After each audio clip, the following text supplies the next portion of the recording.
And good afternoon, everybody. I'd like to welcome you all to the March Walton County Chamber of Commerce Luncheons. I'm Brock Toole. I'm the Transportation Manager for Walmart Distribution Center, and I'm also serving as your chair for 2017. Wasn't able to make it last month. I was out of town on business, but I want to thank Jenny. She filled in nicely. And next time, y'all, she'll be singing while she does it. A couple things I want to go over real quick. For y'all, for those of you that don't know, we're doing a Leadership Walton Alumni Association golf tournament next Friday at Cedar Lake Golf Club. So see Miss Renee if you'd like to be a sponsor or anything before you leave today. Appreciate that, Dr. Garrison. I'd like to thank our lunch sponsor for the program today, Clearview Regional Medical Center. I would also like to take this time to introduce you to Michael Johnson.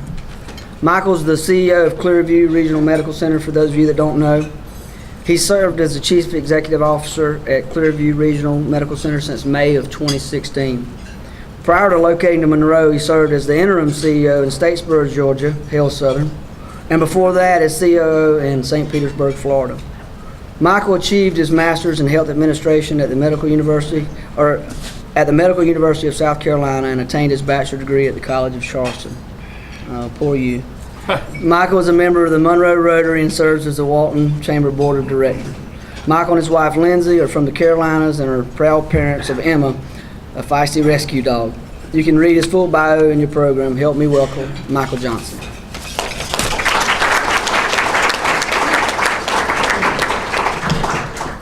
Thank you, Brock. Everybody in the back good?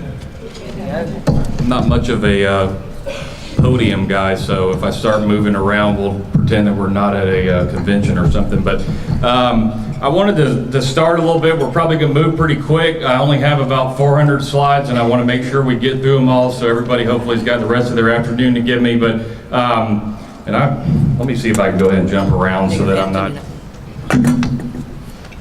Can't even see what I'm presenting here. All right. So you're eating, or you just ate, so for most people you're wondering, is the program going to keep you awake or not? So the goal will be to do that. So let's kind of start with, why should you care? If I can get us to click here. Why should you care that we're talking about healthcare? Why should you care that we're talking about hospitals in America? A lot of things have changed. And here's why. Healthcare is unique. I heard someone say this one time in St. Petersburg, from first breaths to second chances. That kind of puts it all in perspective about what we're doing there. And you think about, healthcare is personal. So it's kind of a hard topic to talk about. I'm not going to really come up here and try to really sell Clearview really hard, because you have to feel comfortable with your healthcare choices. But I do want to make you more aware of what we do there and just of some things going on. And obviously you've got the healing and the caring touch as well. So healthcare is very unique. I'll talk about some other industries that I would kind of argue that what we do is probably the most unique. So I only have animations on a few slides, and we're trying to get a little bit of audience participation here. So from 50,000 feet kind of worldwide to what's going on here in Walton County with our hospital, does anybody want to guess? I'm going to see if I can memorize what order I did these in. How many hospitals in the world? Anybody? I don't have Snickers bars like Mike does at Rotary, so I can't give you anything, but hopefully lunch counts. So anybody, just throw out a number. How many hospitals worldwide? 50,000. Not quite that many. That's probably how many state farm agencies there are.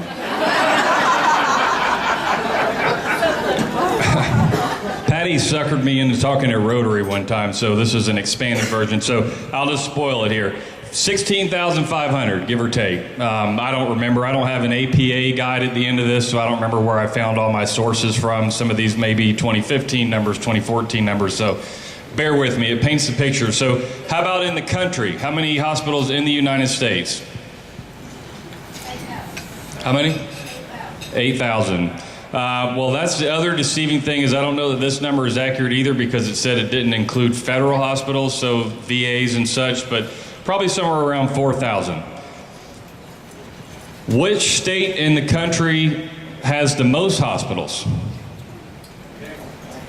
That's right.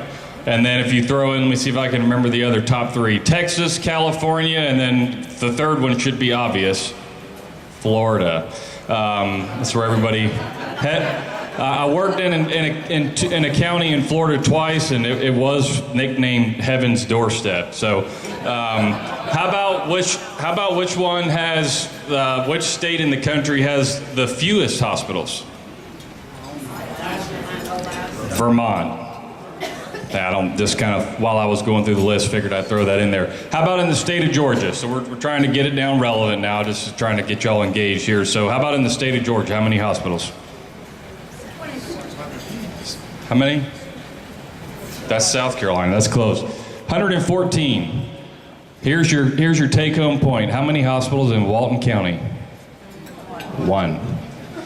Very good. All right, let's keep moving.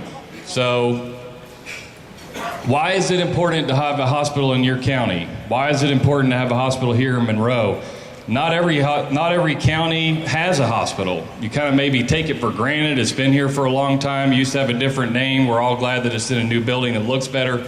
A lot of things have gotten better besides just the way the building looks since it's moved 5 years ago. So I talked a little bit about this when we did our groundbreaking for the second medical office building that will be opening up next month. A lot of hospitals have closed over the last 6 or 7 years. So just like any business, you know, it's not guaranteed that you're going to be there tomorrow. So this is just rural hospital closures since 2010, give or take 80. And you can kind of see by state what stood out to me when I went through this list, see if anybody else recognizes. Pretty much in the South had all 3, 4, 5 or more closures, all those other 17 states, onesie twosies kind of thing. So if you think about states that chose to not expand Medicaid, that does make it a little bit more difficult for reimbursement and is a predictor of whether hospitals, are maybe even more likely to close. So again, not commenting on politics, just stating facts. So why are hospitals important? Let's get a little bit deeper into that. In most communities, hospitals are, if not one of the top 5 employers if you think about just by number of employees that they have. So that's no different here. I think we're 3rd or 4th, and I'll kind of talk about some of those numbers later. So you think about kind of some of your other community pillars, education, government, retail, hopefully some industry if you're trying to drive the economy, which is what all of us are here for. And then economic anchors. I found this, I've got to read it because, you know, I did my research back in my grad school days. In 2015, America's hospitals treated 142 million people in their emergency departments, provided 581 million outpatient visits, performed almost 27 million surgeries, and delivered nearly 4 million babies. Every year, hospitals provide vital health care services like these to hundreds of millions of people in thousands of communities. However, kind of the point I'm going to try to make here overall in the presentation, the importance of hospitals to their communities extends far beyond healthcare.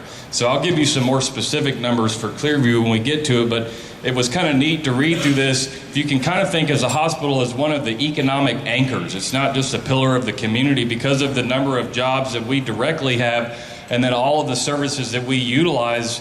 Hospitals almost create 2 more jobs for every 1 job that they have. So 5.7 million jobs nationwide. So if you just double that, and then you can see it supports more than $2.8 trillion in economic activity. I'll explain a little bit more about what we mean on this next slide. So hospital as an economic engine.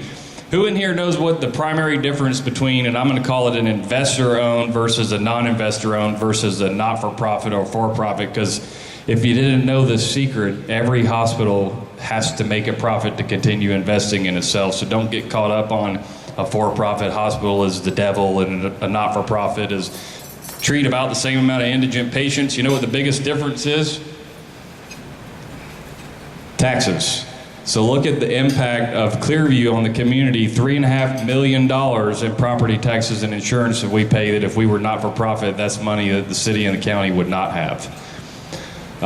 You look at the other numbers here, about half of so we spent $52 million last year on operating expenses. Think about the impact of that overall, and half of that was in salaries and wages. You've got purchase services. I mean, think about utilities is on here. Think about who we contract with for food services, environmental services, all those jobs.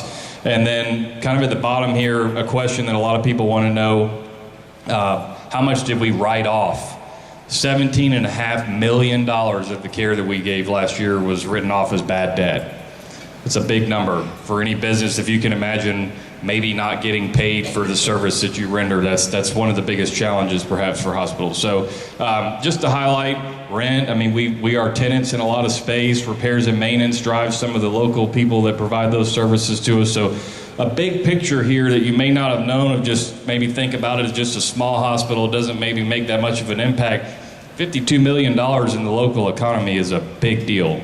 And what's, for me to kind of maybe start transitioning a little bit more now into the details at Clearview, what is our most important asset? Everybody in here owns a business, right? And you know that you live and die by your people. So that's no different for us. We have about 425 employees, volunteers, around 50. I had some interesting notes on this at the Rotary presentation where I had like the longest serving volunteer, how many hours they had donated. Those people do an amazing job for us.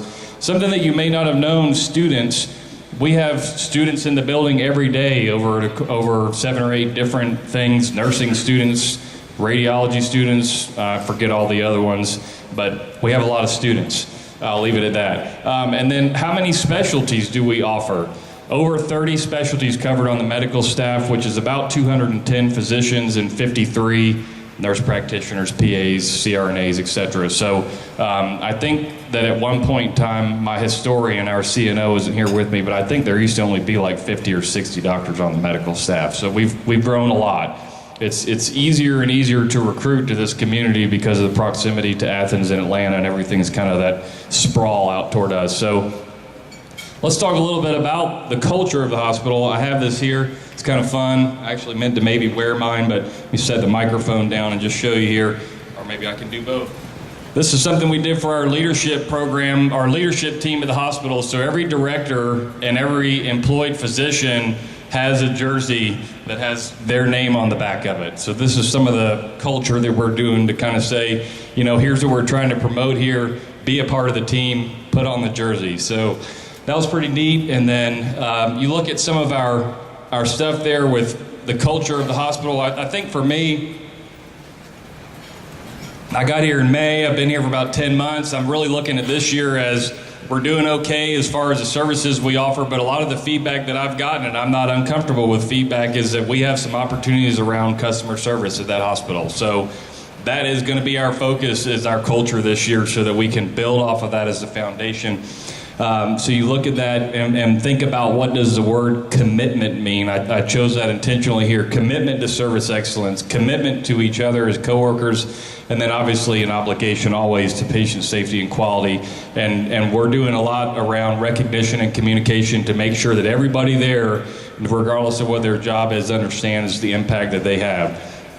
Who owns Clearview? Terry and I talked a little bit about what she thought might be relevant, because I told her I didn't want to get up here and everyone be like, oh my God, he's trying to make me come get my knee replaced at that hospital, and I don't want to.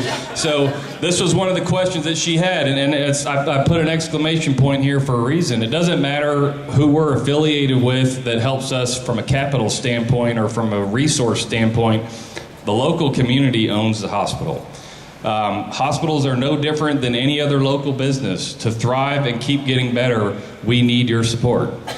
And when we kind of talk about that, and you talk about market share, out-migration is the number of people and zip codes in our primary service area that choose to go to Athens or Gwinnett because they're kind of caught on this perception thing of bigger is better. We only have about 20% market share, so a lot of people are still in that mode of, I don't think I can get what I need, or I'm not as satisfied as I want to be with the customer service, or the last time I went to the emergency department I had to wait too long, all those kind of things that we're working on.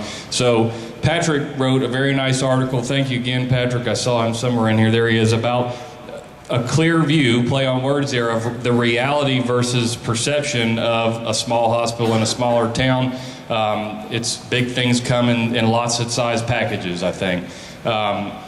Big buildings, sick people. I had a CNO that I worked with that always said that. It's more than that. If you think about what hospitals have been doing for the last 5 or 10 years, and you've got this major push toward outpatient care and trying to get out and meet patients where they are and provide more convenience, raise your hand if you want to go to the hospital campus and find a parking spot and try to register for an outpatient exam, or whether you go somewhere off-site and pull up where it's more convenient and you can get that service, and maybe even the price piece comes in here. So that's going to be kind of my thing while I'm here, which is hopefully a long time, because I know everybody's probably wondering that too, like how many CEOs have they had in the last 5 years? So increasing access, increasing awareness, because a lot of times people don't even know what do they do at Clearview. I'll talk a little bit more about that as well. And then if you can really think about what hospitals are here for, is to manage the health of the population and help you keep things under control so that you don't need to be in the hospital. That's for the sickest of the sick.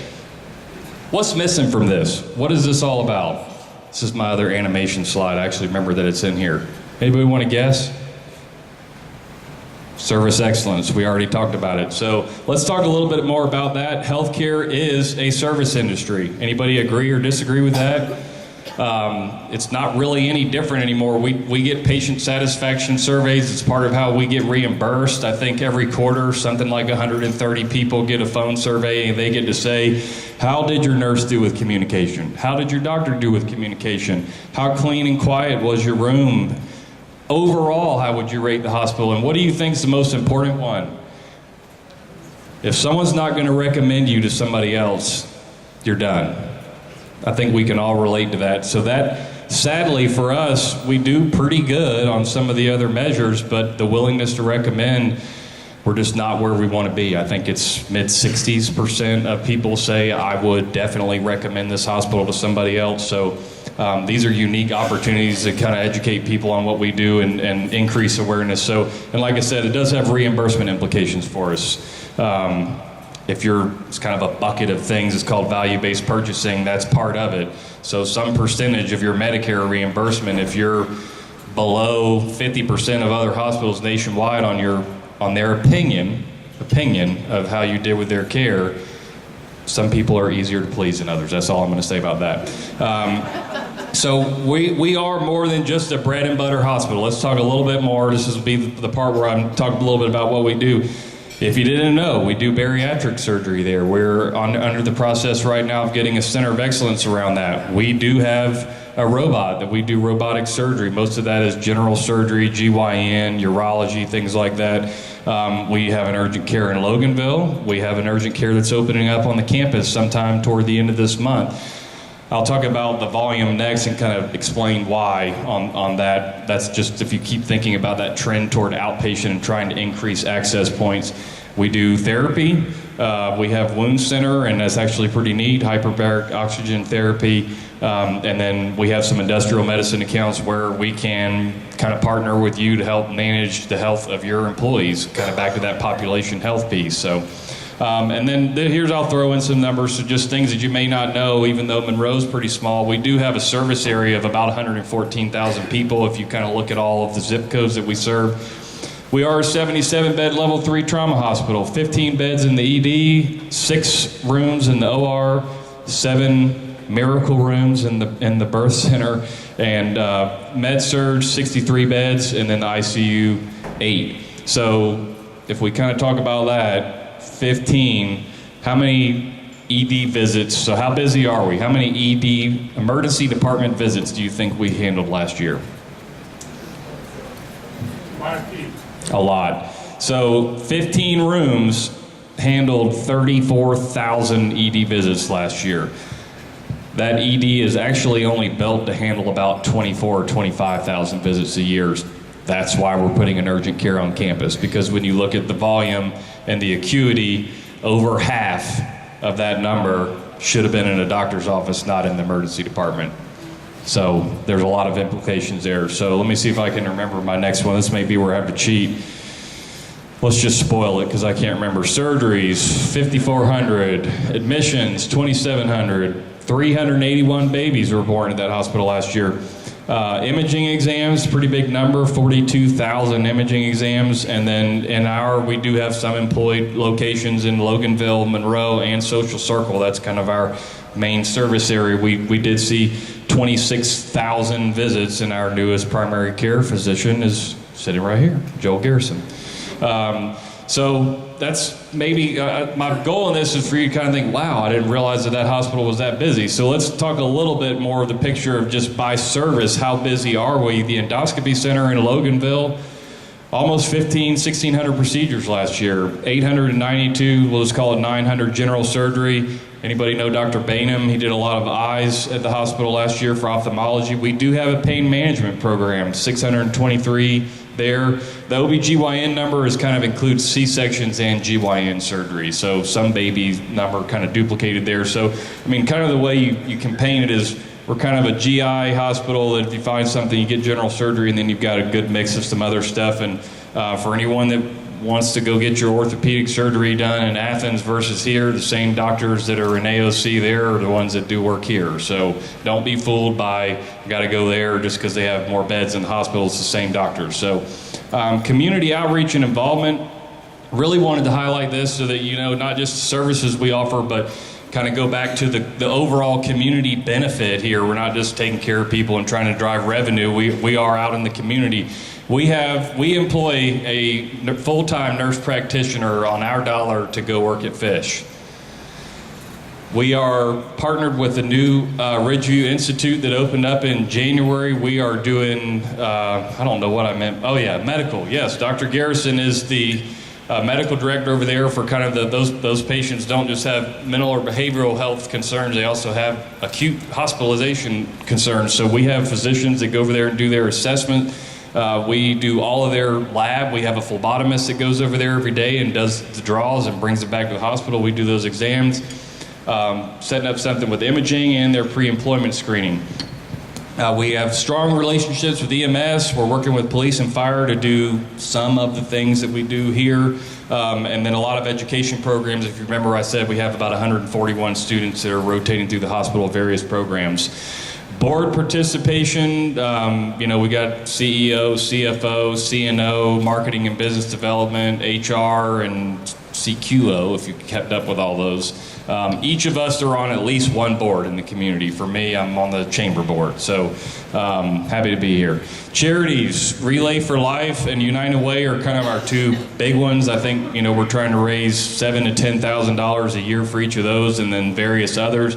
And then just through sponsorships, $25,000 a year that we give. I know some people are like, gosh, why don't they want to just give to me, do this golf tournament, do that. When we kind of plan that going into the year, so it's hard to modify. And, everybody, Kevin Little talked about this when he did his presentation last year, and everybody kind of, started nodding their head. Yes, the county has to watch their budget. So does the hospital. We can't fund everything.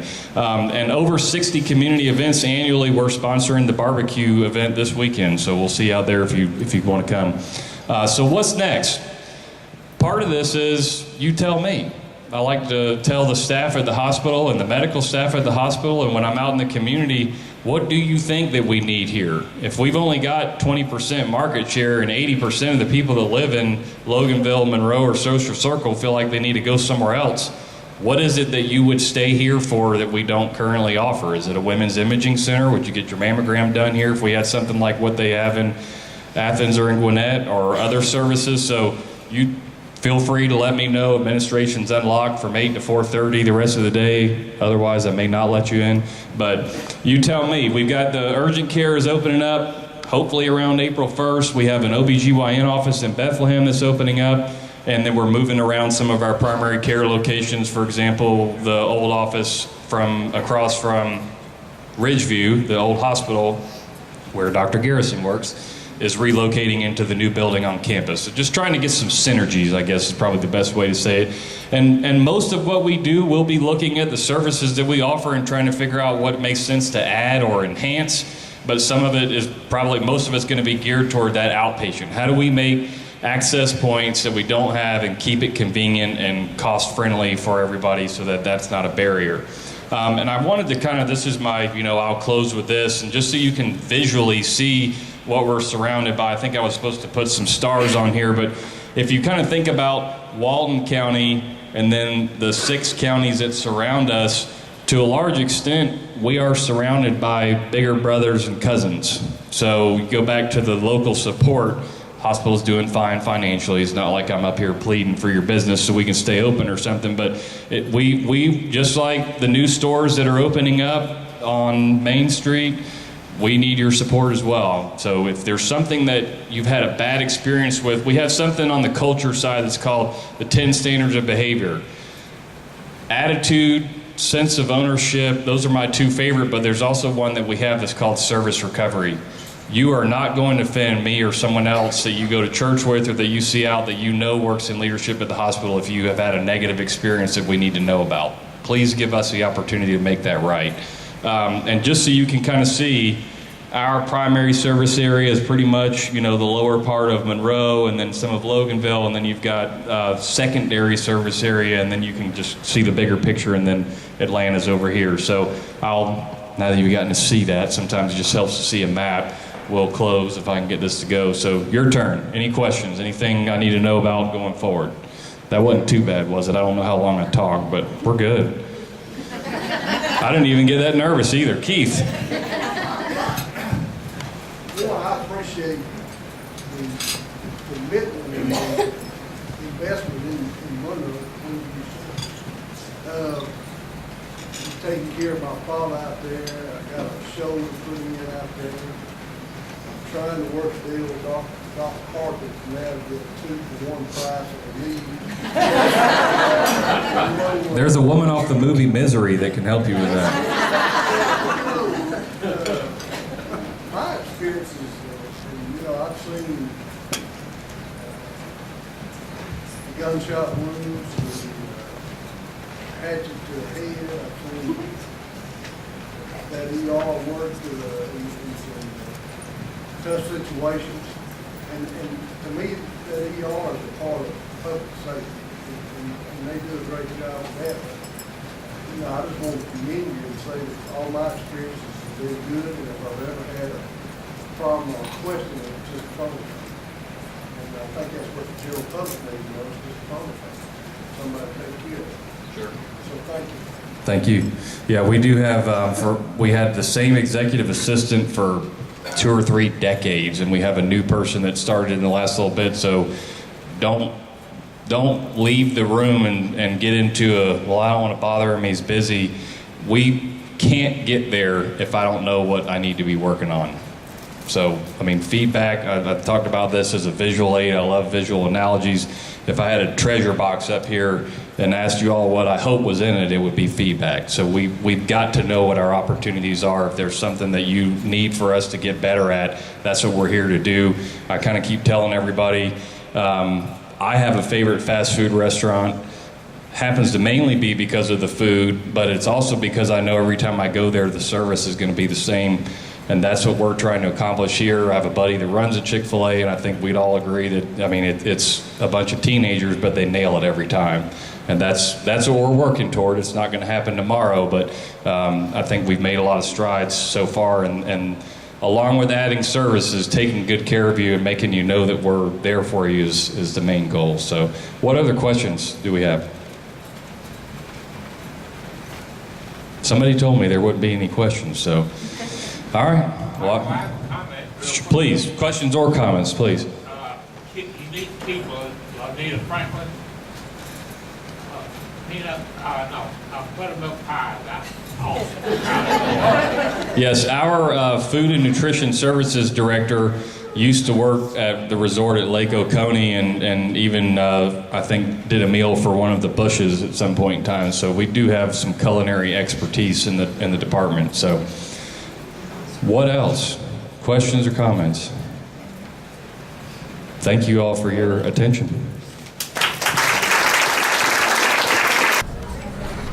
Michael, we appreciate that update on healthcare in Walton County. We also appreciate your involvement in the chamber and what y'all do for our community.